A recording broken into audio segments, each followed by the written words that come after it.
आप सभी के हृदय में विराजमान परमात्मा को मेरी राम राम। कल आपने देखा कि नारद मुनि अपनी छोटी सी वासना पूरी न हो पाने के कारण कितने क्रोध में भर गए। एक शब्द आपने संयुक्त सुना होगा, काम क्रोध लोभ मोह। तो पहले दो शब्दों को जरा ध्यान से देखिए। काम क्रोध, क्रोध कब उत्पन्न होता है ये समझ लीजिए कि जब हमारे काम की पूर्ति नहीं होती, जब भी हमारी वासनाएं अतृप्त रह जाती हैं या हमारी उन वासनाओं के मार्ग में कोई बाधा आती है तो क्रोध उत्पन्न होता है। वासना का अर्थ होता है इच्छा, कोई भी इच्छा। एक इच्छा हम करते हैं और वह इच्छा यदि पूरी नहीं हो पा रही, कोई बाधा उसके मध्य आ रही है, तो फिर उत्पन्न होता है क्रोध। काम के पूर्ण ना हो पाने की परिणति होती है क्रोध। अब नारद मुनि का जो एक काम था, कार्य था, इच्छा थी, श्री हरि से कही उन्होंने, यह सोचकर कि काम पूरा हो जाएगा अब तो। और श्री हरि नारद का अहंकार तोड़ना चाहते थे, इसलिए उन्होंने शिक्षा देने के लिए एक आयोजन किया, एक खेल रचा, लीला रची। और नारद उसी माया के वशीभूत, और जब देखते हैं उनकी इच्छा पूरी नहीं हुई तो अपने ही आराध्य को, श्री हरि को, उन्होंने खूब खरी खोटी सुनाई, खूब खरी खोटी। अब भगवान ने उनकी सारी खरी खोटी भी बड़े प्रेम से सुनी। नारद के दिए गए सभी शापों को शिरोधार्य किया।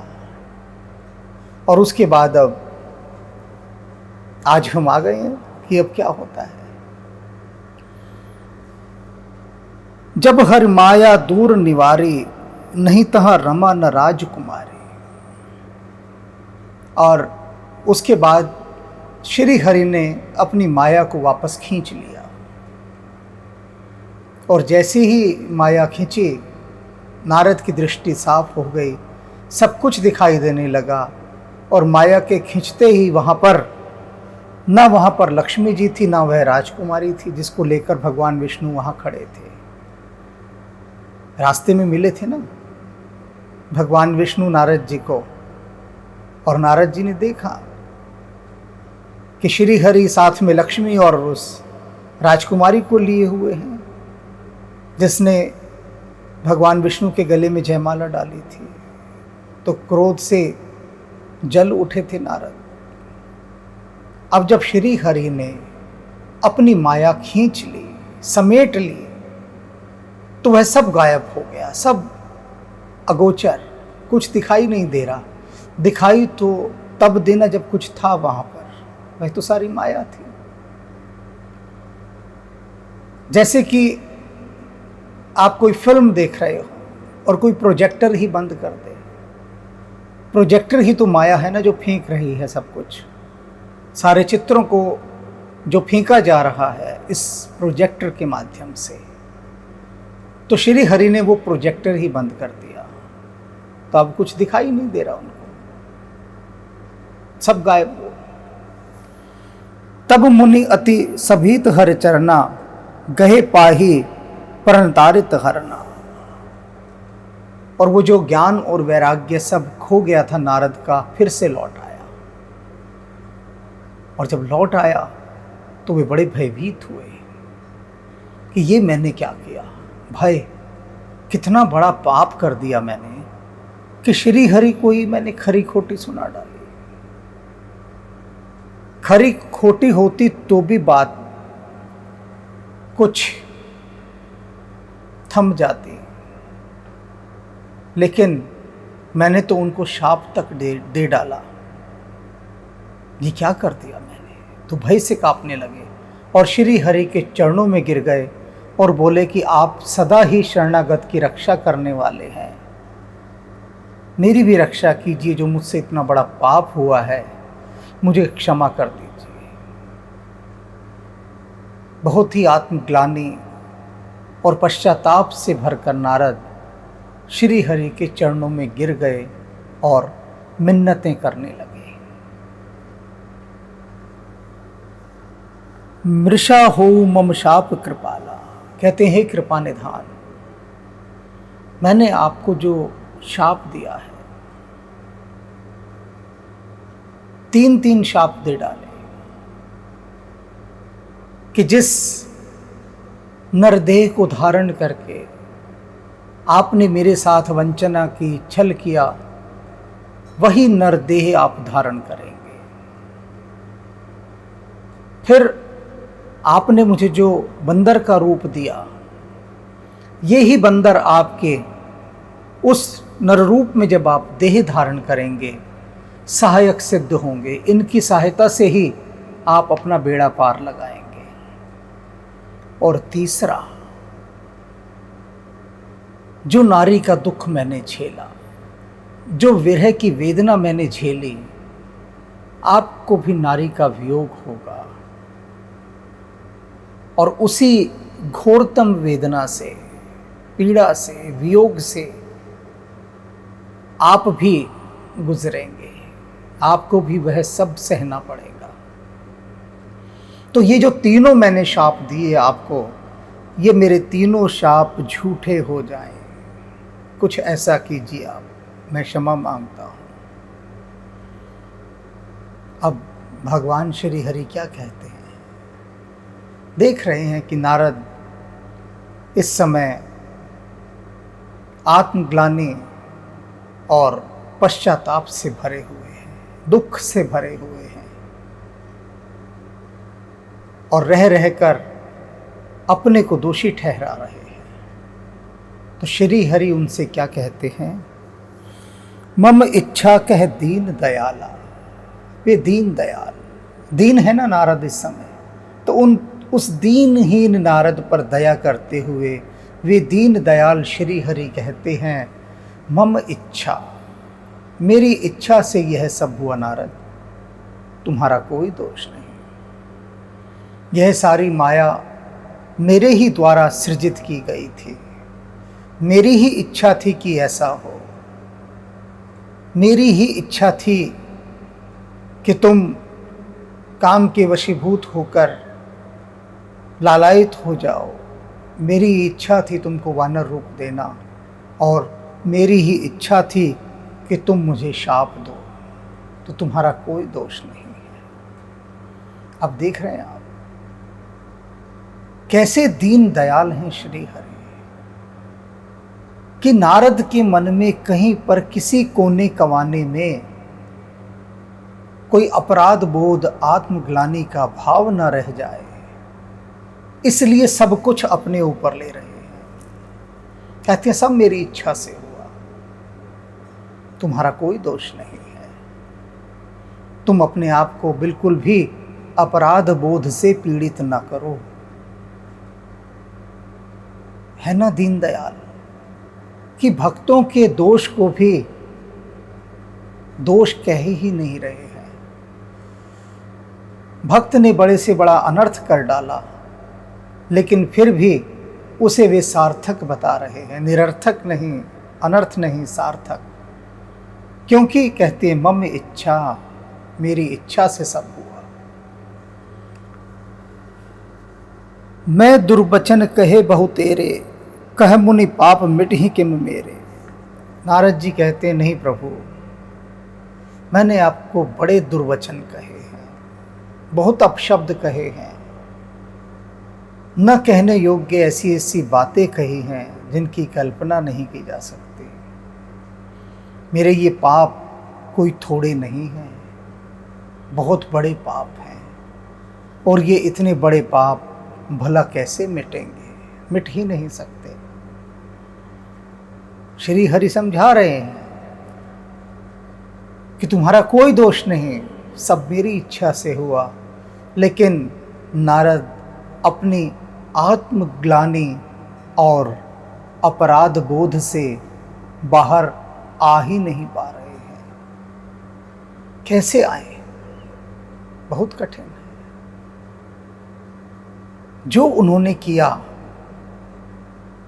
वैसा कोई सोच भी नहीं सकता, स्वयं नारद भी नहीं सोच सकते। आप छोटा सा ही सोच लीजिए कि आप जिसका बहुत सम्मान करते हैं, बहुत आदर करते हैं, उसको आप ऐसे दुर्वचन कह दे जैसे नारद ने कहे थे। उनको आप गालियां दिलाएं जिनकी आप पूजा करते हैं, और कल को वही व्यक्ति कहे कि कोई बात नहीं भाई, तुम्हारा कोई दोष नहीं,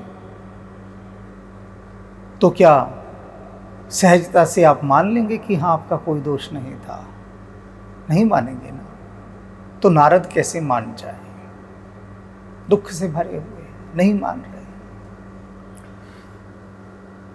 शिव कहते हैं सुनो, विष्णु कहते हैं सुनो नारद, जपो जाई शंकर सतनामा, तुम्हारा हृदय बहुत व्याकुल है, तो भगवान शिव के जो शतनाम है उनका जाप करो। होई हृदय तुरंत विश्रामा, तुम्हारा हृदय तुरंत विश्राम में चला जाएगा, तुम शांति को उपलब्ध हो जाओगे। भगवान शिव के सतनामों का सुमिरन करो, जाप करो। नारद हर समय नारायण नारायण करते हैं, किंतु भगवान विष्णु क्या कह रहे हैं कि तुम शिव के शतनामों का जाप करो। शिव ने ही समझाया था नारद को, बहुत समझाया, किंतु नारद की समझ ना आया, और उनके उस समझावन की उपेक्षा करके नारद अहंकारपूर्ण घोषणा श्री हरि के सामने करने लगे। श्री हरि उनको बता रहे हैं कि तुम्हारा जो चित्त इतना व्याकुल है, उसका मूल बिंदु भगवान शिव के श्री चरणों में है, जहाँ की तुम उपेक्षा करके आए थे। ये सांकेतिक भाषाएं हैं सारी, और उनको इशारा कर दिया है कि तुम्हारा चित्त तब तक चैन नहीं पाएगा जब तक तुम भगवान शिव के सतनामों का जाप नहीं करोगे। को न शिव समान प्रिय मोरे, ये भगवान विष्णु कह रहे हैं। कौन प्रिय, और कोई प्रिय नहीं है भगवान शिव के अलावा मुझे। जो मेरे सर्व प्रिय हैं, सबसे प्रिय हैं, वे भगवान शिव हैं। नारद को वो बता रहे हैं कि जो मेरे सर्व प्रिय हैं, तुम उन्हीं की उपेक्षा करके आए हो, और अब उन्हीं का ध्यान धरो। अस प्रतीत तजहु जन भोरे, और सुनो नारद, यह जो विश्वास है ना, ये अपने हृदय में सदा सदा के लिए धारण कर लो, इसका त्याग मत करना। क्या विश्वास? कि भगवान शिव मुझे सबसे अधिक प्रिय है। ये विश्वास धारण कर लो।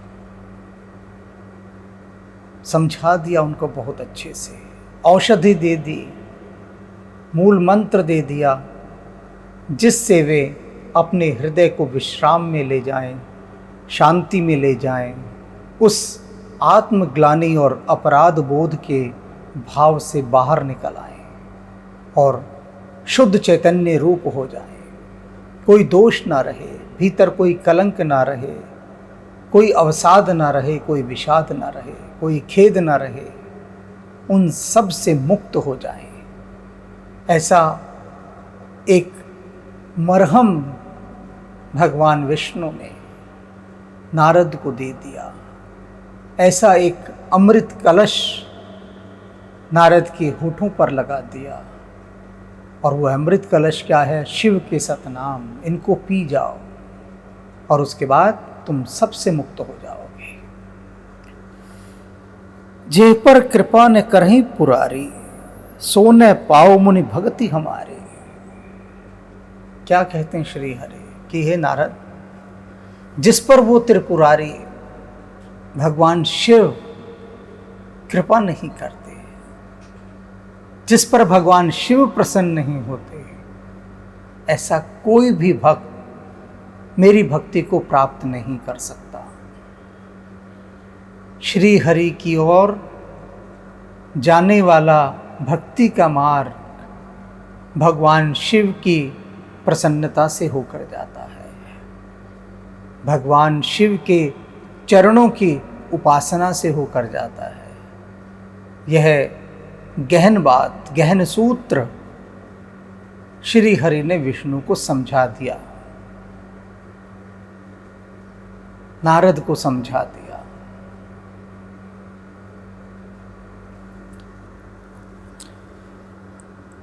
अस और धर्म ही विचरो जाई। और हमारी ये बात धारण करके नारद, तुम जाओ और धरती पर अब विचरण करो। कौन सी बात? कि भगवान शिव मेरे सर्वप्रिय हैं और शिव का तुम ध्यान करो। उनका ध्यान धरते हुए तुम जाओ और इस धरती पर निशंक होकर विचरो। अब न तुम ही माया नियर आई, और अब हमारी माया जो है वो तुम्हारे निकट नहीं आएगी, ऐसा मैं तुमको वचन देता हूँ। अब मेरी माया नहीं सताएगी, तुमको घेरेगी नहीं। निशंक होकर जाओ और धरती के ऊपर विचरो, चिंता मत करो। अब देखो यहाँ पर एक शब्द आया है, उस शब्द से हम एक छोटी सी दूसरी यात्रा पर निकलेंगे, थोड़ा ठहरेंगे। यहाँ पर एक पड़ाव हमारा यहाँ पर होगा इस शब्द पर, और शब्द है नियराई। नियर, अंग्रेजी में नियर का अर्थ होता है पास, और तुलसीदास ने भी नियर शब्द का प्रयोग किया जिसका अर्थ है पास, नियराई, पास में। कि अब माया आपके नियर नहीं आएगी। अब ये क्या है नियर? इंग्लिश में भी नियर और अवधि में भी नियर। क्या है? कुछ समझा? बात को हृदय ने। विश्व के जो महान वैज्ञानिक हैं, इतिहासकार मैक्स मूलर और यूनिवर्सिटी जो ऑक्सफोर्ड मानी जाती है, सारे भाषा वैज्ञानिक सब ने एक शोध किया, रिसर्च किया, और रिसर्च करने के बाद एक निष्कर्ष निकाला। वह निष्कर्ष क्या है? कि जिस समय पूरा संसार,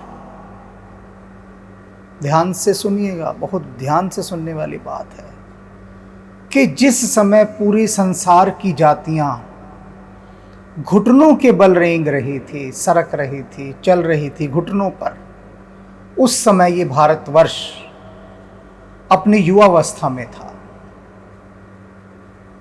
समझ रहे हैं आप? घुटनों के बल। अब घुटनों के बल जो चलता है, उस बच्चे को तो बोलना भी नहीं आता। बोलना जानता है कोई? भाषा ही नहीं होती उसके पास। आ ऊ यही सब करता रहता है। तो पूरा ये संसार की सारी जातियां उस समय एक आदिम युग में जी रही थी, अर्ली स्टेज पर, सबसे पहले वाले। और भारत क्या था उस समय? भारत एक युवा था, अपने पैरों पर खड़ा हुआ, जिसके पास अपनी भाषा है, समृद्ध भाषा थी संस्कृत। और वैज्ञानिकों का यह भी कहना है कि संसार की लगभग सभी भाषाएं या तो संस्कृत से जन्मी हैं या संस्कृत से बहुत प्रभावित हैं। पूरे संसार की भाषाएं। अभी हम जिसे अपना सिरमौर बनाकर रखते हैं, माथे का मुकुट बनाकर रखते हैं, वह है अंग्रेजी भाषा। हम भारतीय जिसे अपने सिर का ताज बनाकर रखते हैं, वह है अंग्रेजी भाषा। अंग्रेजी भाषा के अनेक शब्द, और अनेक भी इतने कि एक दो नहीं, सैकड़ों शब्द जो संस्कृत भाषा से प्रभावित थे। अभी तो मैंने ये नियर शब्द बताया, अब एक शब्द बताता हूं आपको, पाथ, PATH, जिसको पाथ बोलते हैं। संस्कृत में पथ है। कहां से गए शब्द तैर कर? अंग्रेजी में। और मातृ, इससे मदर बना, पितृ,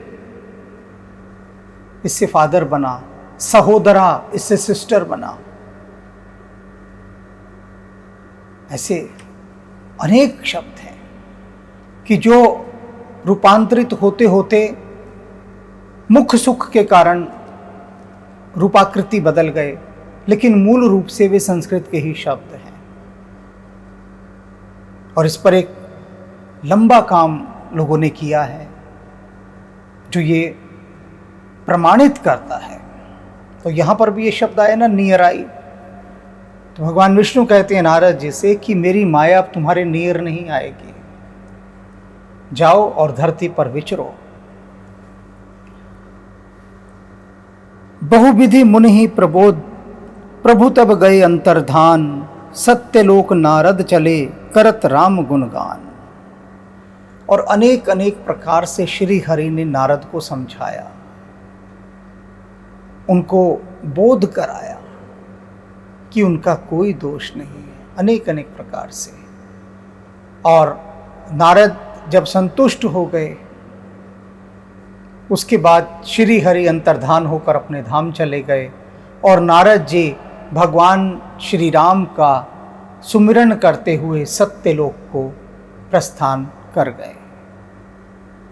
राम का नाम, श्री राम का नाम, श्री रामचंद्र जी का नाम जपते हुए वे जा रहे हैं। अब आप कहेंगे कि भगवान विष्णु तो कहकर गए हैं उनको कि शिव का नाम जपो, और वे राम का नाम जपते हुए जा रहे हैं। क्योंकि नारद जी बात की गहराई को समझ रहे हैं, समझते हैं। भगवान शिव ने स्वयं कहा है कि जितने भी भगवान हैं, देवी देवता हैं, दैविक शक्तियां हैं, समस्त ब्रह्मांड की, उन समस्त शक्तियों का एक ही नाम है और वो है राम। और उसी राम नाम का ध्यान सदा शिव करते हैं, उन्हीं राम में ध्यानस्थ रहते हैं शिव। तो शिव को प्रसन्न करने का और भी निकट का मार्ग नारद ने अपना लिया है और वह है राम नाम।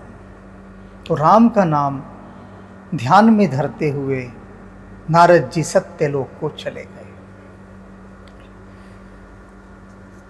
हरगन मुनि जात पथ देखी।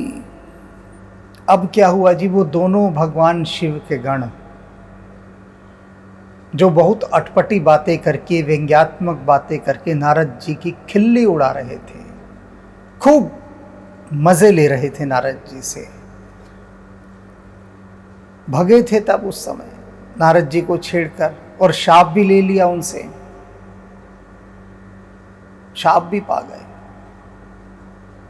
अब वहीं भटक रहे थे, गए हुए तो कहीं नहीं वो कि भगवान शिव के पास चले गए हो, वहीं भटक रहे थे कि थोड़ा कुछ नारद जी का क्रोध शांत हो तो जरा माफ़ी वाफ़ी मांग ले उनसे, कुछ निवारण करवा लें अपने इस शाप का। वहीं भटक रहे थे, तत्काल तो नहीं गए नारद जी के सामने कि कहीं फिर वो देख लिए तो 2-4 शाप और दे देंगे कि भैया लो, बांध लो अपना गठरी में और मजा करो खूब, और छेड़ो मुनि को। तो नहीं गए पास। अब उन दोनों गणों ने शिव की देखा कि नारद जी की चाल अब कुछ अलग है। सत्यलोक को जा रहे हैं नारद जी राम का नाम जपते हुए, इस समय उनकी आभा अलग है, दिव्यता अलग है, और विगत विषाद जो क्रोध था पहले का वो सब उनके मुख पे दिखाई नहीं दे रहा। व्यक्ति की चाल बता देती है कि वह प्रेम में है या क्रोध में। तो उन्होंने देखा नारद जी की चाल को, उनकी ढाल को, उनके व्यवहार को, और देखा कि ये तो बड़े प्रसन्न होकर जा रहे हैं, हर्षित मन से जा रहे हैं। तो चलो इस अवसर का पूरा लाभ उठावें, मत चूके चौहान। चूकना नहीं है, चूकना नहीं है, बस चूक गए तो बात बिगड़ जाएगी। चौहान अगर चूक जाते तो फिर अवसर दोबारा ना हाथ आता हो, तो मत चूके चौहान। तो वे दोनों गण शिव के नारद जी के पास गए और उनके चरण पकड़ लिए जाते ही, और उसके बाद वही माफीनामे का जो हो हल्ला मचाना था खूब मचाया, पैर पकड़ लिए। अति सभीत नारद पही गाए, बहुत भयभीत होकर डर कर नारद के पैर पकड़ लिए कि कहीं फिर से शाप न दे दे। अब जब पैर ही दाब लोगे किसी का सम्मान के साथ, तब वो क्या शाप देगा? आशीर्वाद ही देगा, शाप वो आप नहीं दे सकता। तो वही नारद के गणों ने किया। गही पद आरत वचन सुनाए, पैर पकड़ लिए और बड़े दीन होकर दुखी स्वर में, बहुत ही आरत स्वर में वो उनसे बोले, हर गण हमने विप्र मुनिराया, कि मुनिवर हम कोई ब्राह्मण वगैरह नहीं है, वो तो हम ब्राह्मण का वेश धारण करके वहां आ गए थे। वास्तव में हम भगवान शिव के गण हैं जो वहां पर रूप बदल कर आए हुए थे। पहले तो अपना वास्तविक परिचय दिया, क्षमा मांग रहे हैं ना, तो फिर असत्य क्यों बोलना? फिर तो सत्य ही बोला जाएगा। तो सत्य कहा उन्होंने कि भगवान शिव के गण हैं हम। बड़ अपराध कीन फल पाया, हमने बहुत बड़ा अपराध किया कि आप जैसे श्रेष्ठ संत का, मुनि का हमने मजाक उड़ाया और उसका फल भी हमने चख लिया। आपने जो शाप दिया ना, उसका फल हमने चख लिया। दंड तो मिलना ही चाहिए था, हमारी करनी ही ऐसी थी, करनी का तो दंड हमें मिलना ही चाहिए था, क्योंकि आप मजाक उड़ाने योग्य नहीं हैं, आप पूजा के योग्य हैं, और हमने आपका मजाक उड़ाया, उपहास किया, करने का दंड पा लिया।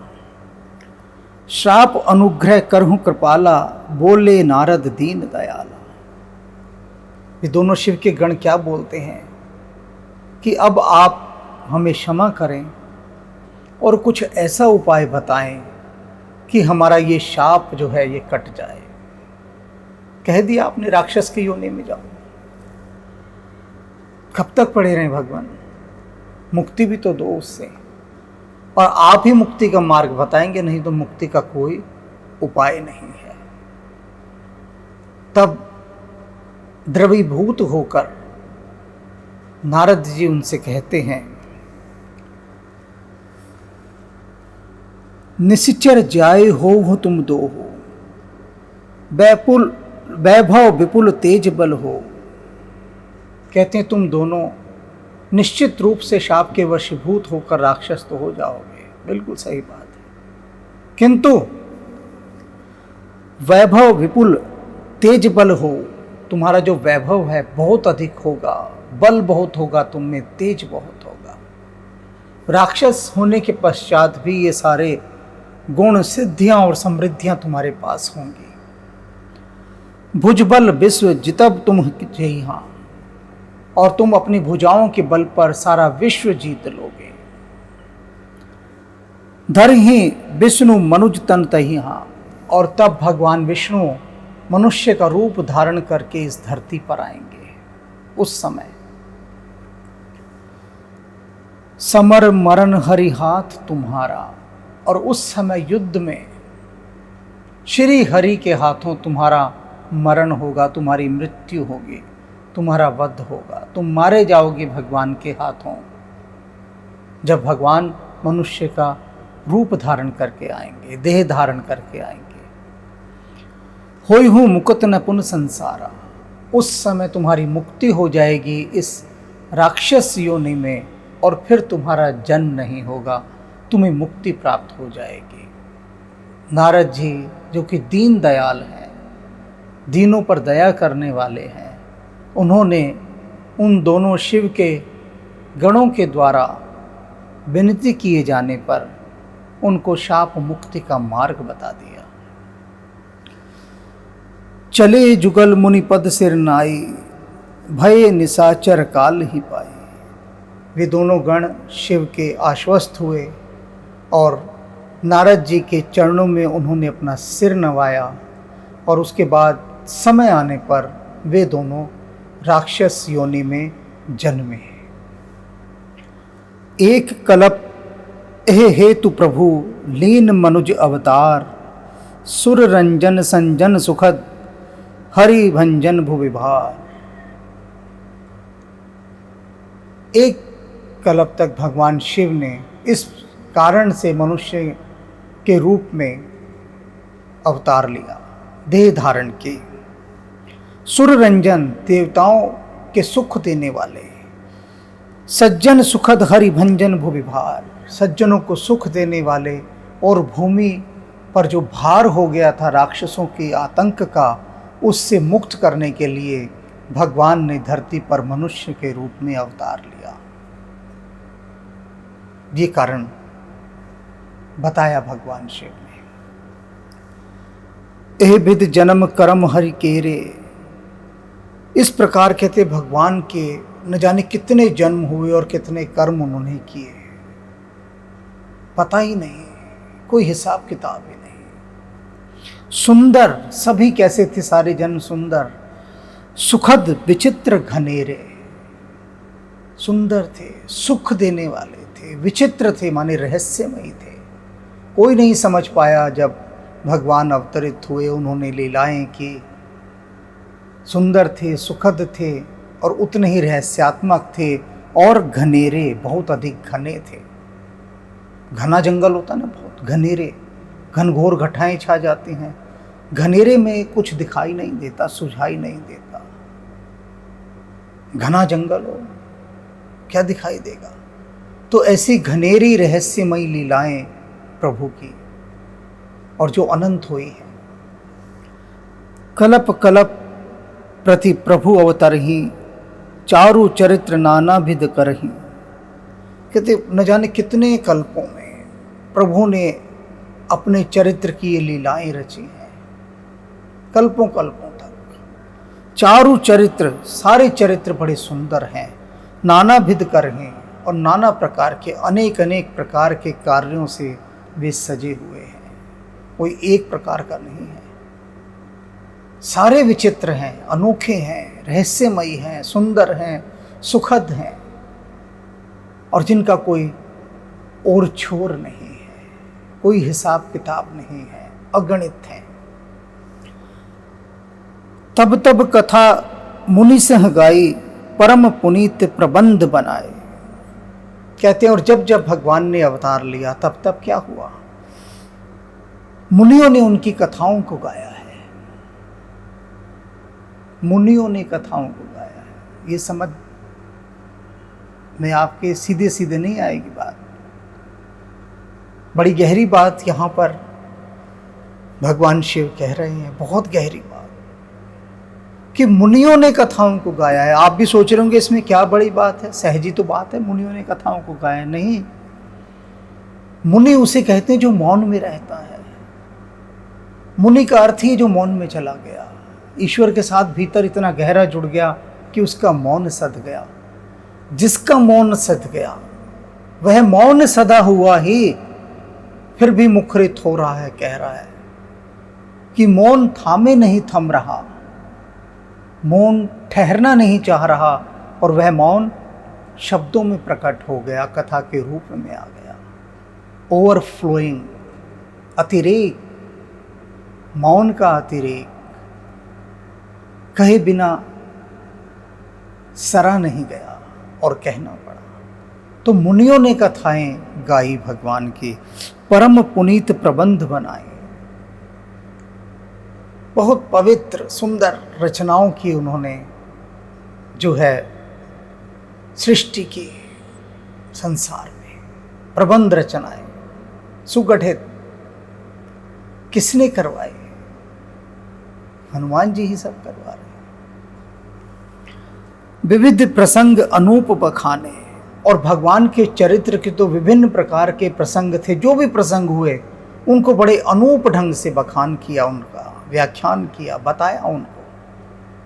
बहुत बहुत प्रकार से और अलग अलग प्रकार से, जिसको भगवान ने अपना जो रूप दिखा दिया, उसी रूप को उस मुनि ने अपनी कथा में ढाल दिया, उसी का बखान किया काव्य में, गीत में, प्रबंध में, हर प्रकार से जिसको जो झलक दिखा दी, जैसी झलक दिखा दी उसी रूप में। अब देखिए ना, सूरदास को झलक दिखाई बालकृष्ण के रूप में, तो सूरदास जी ने भगवान कृष्ण के बाल रूप को कितना गाया। तो इसी प्रकार अलग अलग रूपों को भगवान अलग अलग हृदयों में, मुनियों के हृदय में, गुणीजनों के हृदय में भासित करते हैं और फिर वे उसे गाते हैं संसार के कल्याण के लिए, संसार के आनंद के लिए। कर ही न सुन आचरज सयाने, कहते हैं लेकिन जो सयाने लोग होते हैं, ज्ञानी लोग होते हैं, भक्तजन होते हैं, वे आश्चर्यचकित नहीं होते भगवान के विचित्र प्रसंगों को सुनकर, आश्चर्यचकित नहीं होते, वे आनंदित होते हैं। जो बुद्धि के तल पर जी रहा है वो भगवान की विचित्र लीलाओं को देखकर बड़ा आश्चर्यचकित होता है। आश्चर्यचकित यहाँ सुंदर शब्द का प्रयोग किया है, कहना वे चाहते हैं वह अविश्वास और संदेह से भर जाता है, हैरान होता है, अरे नहीं, ऐसा कैसे हो सकता है, ऐसा नहीं हो सकता। किंतु भक्त आश्चर्यचकित नहीं होता, वह आनंदित होता है श्री हरि की उन विचित्र सुंदर सुखद रचनाओं को, उनके कार्यों को, उनकी लीलाओं को देख और सुनकर। हरि अनंत हरि कथा अनंता, कहीं सुनई बहुविधि सब संता। क्या कहते हैं, हरि अनंत, कोई और छोर नहीं है, कोई गणना नहीं है, अनंत हैं। और जो अनंत हैं तो उनकी कथा भी अनंत है, उनकी कथाओं का भी कोई अंत नहीं, कोई अंत नहीं। और कई ही सुनई बहुविध सब संता, और उनको कहते हैं और सुनते हैं अनेक अनेक प्रकार से बहुत से संत, अनेक अनेक प्रकार से। और हनुमान जी पकड़ लेते हैं, लाकर बिठा देते हैं कि आ बैठ और गा। अब मुझ जैसे न जाने सैकड़ों लोगों को हनुमान जी ने बिठाया हुआ है कि बैठो और राम की कथा गाओ। अब तक न जाने कितने लाखों लोग गा चुके और अब भी कितने लोग गा रहे हैं, कोई अंत है क्या। हरि अनंत हरि कथा अनंता, कहीं सुनई बहुविधि सब संता। बहुविधि, अलग अलग विधियों से, अलग अलग विधियों से खोज खोज कर पकड़ते हैं हनुमान जी। हम तो अब तो स्पष्ट कहते हैं हम कि हमको भी पकड़ लिया हनुमान जी ने, कि काव्य हुआ बहुत, सब आनंद ले रहे हैं, अब थोड़ा दूसरे ढंग से राम के चरित्र को गाया जाए। तो बिठा दिया हमें कि पकड़ो कलम, हम बोलते हैं और लिखो अब। और भगवान राम पर आध्यात्मिक उपन्यास लिखवाते जा रहे हैं, उनकी मौज है। बहुविधि सब संता, बहुविधि, अलग अलग विधियों से, अलग अलग एंगल से, अलग अलग कोणों से वो राम को दिखवा रहे हैं, क्योंकि पहले कह चुके हैं राम अतर्क के हैं, बुद्धि में समा नहीं सकते। तो उनकी लीलाओं को आप पूरा जान नहीं सकते, उनकी जो रहस्यात्मकता है उसको समझ नहीं सकते। तो इसलिए अनंत अनंत लोग अनंत काल तक गाते रहे हैं और गाते रहेंगे। मानकर चलिए आप गंगा जी को देख रहे हैं, सभी देख रहे थे गंगा जी को आज तक, लेकिन हनुमान जी ने फिर कहा चलो सैटेलाइट से गंगा जी दिखाते हैं। तो सैटेलाइट से जब गंगा जी दिखाई तो कैसे दिखी कि गोमुख से जहाँ से निकल रही है और जहाँ सागर में समा रही है वहाँ तक पूरी गंगा जी एक रेखा की तरह दिखाई देती है। वही गंगा जी हैं, एक पतली सी रेखा, चांदी की रेखा ऐसे दिखाई देती है। कहत सुनहि बहु विधि सब संता। तो वैज्ञानिक रूपी जो संत हैं, उन संतों से कहा जरा गंगा मैया को पूरा दिखाओ, एरियल व्यू से वो दिखा दिए। तो इसी तरह से हनुमान जी ने घुमाई पूछ हम अपनी और लपेट लिया हमें और बिठा दिया। वरना हम कहाँ ये भगवान राम पर उपन्यास लिखने वाले थे। मन बैठता है कोई लिखने, मन तो और मनोरंजनों में रमना चाहता है, लेकिन बांधे हैं पूछ को अपने से हमें। उठना चाहें तो भी नहीं उठ सकते, बचना चाहें तो भी नहीं बच सकते, और लिखवा रहे हैं, लिखवाए जा रहे हैं। और यहां हम एक बात और कह दें आप सभी से, एक गीत आपने सुना होगा, अभी भी यहां हम सुना दें। कल और आएंगे नगमों की खिलती कलियां चुनने वाले, मुझसे बेहतर कहने वाले, तुमसे बेहतर सुनने वाले। क्यों कोई मुझको याद करे, मसरूफ ज़माना मेरे लिए, क्यों वक्त अपना बर्बाद करे। न जाने कितने राम कथा कहने वाले आएंगे। हम तो उस कालखंड का एक कण मात्र का हिस्सा हैं, जिनसे सौभाग्य हमारा ये न जाने कौन से पुण्यों का उदय हुआ था कि हनुमान जी स्वयं डिक्टेशन दे रहे हैं, बोलकर लिखवा रहे हैं, तो हम लिख रहे हैं। हरि अनंत हरि कथा अनंता, कहें सुनहि बहु विधि सब संता। रामचंद्र के चरित्र सुहाए, कल्प कोटि लगी जाई न गाए। कल्प कोटि जाई न गाए, कल्पों कल्पों तक, करोड़ों कल्पों तक भी भगवान श्री राम के चरित्रों को गाया ही नहीं जा सकता। कोई नहीं गा सकता, कोई भी नहीं। वे गाए ही जाते रहेंगे, क्योंकि हर बार नए नए उनके रूप दिखाई देंगे हमें, नए नए। जैसे लोग कहते हैं ना कि हर बार गीता पढ़ो तो नए अर्थ दिखाई देते हैं। खान है छुपे हुए, रत्नों की खान है, एक से एक अर्थ निकलते हैं। वही भगवान श्री राम है कि कल्पों कल्पों तक, करोड़ों कल्पों तक भी लगी जाई न गाए, गाए नहीं जा सकते। रामचंद्र के चरित्र सुहाए, भगवान श्री रामचंद्र जी के जो चरित्र हैं वो बड़े सुहावने चरित्र हैं, और उनको करोड़ों कल्पों तक भी नहीं गाया जा सकता। तो जितने समय में भी उनके गाए हुए चरित्र हम सब के कानों से होते हुए हृदय में जा रहे हैं, तो हृदय में उनको ठहराएं और भगवान श्री राम की लीलाओं में डूबने का प्रयास करें, रसलीन होने का प्रयास करें, लवलीन होने का प्रयास करें। उनमें डूब डूब जाएं आनंद की इस सागर लहरी में। बोलो सियापति रामचंद्र की जय। जब हरि माया दूरी निवारी, नहीं तै रमा न राजकुमारी। तब मुनि अति सबीत हरि चरना, गहे पाहि प्रणतारति हरना। विशाहो मम श्राप कृपाला, मम इच्छा कै दीन दयाला। मैं दुर्बचन कहे बहु तेरे, कै मुनि पाप मिटई किमि मेरे। जपहु जाय शंकर सतनामा, होई हृदय तुरत विश्रामा। को नहीं शिव समान प्रिय मोरे, असी परतीति तजौ जनि बोरे। जेहि पर कृपा न करहि पुरारी, सो न पाव मुनि भगति हमारी। अस उर धरि मही विचरहु जाई, अब न तुम ही माया नियराई।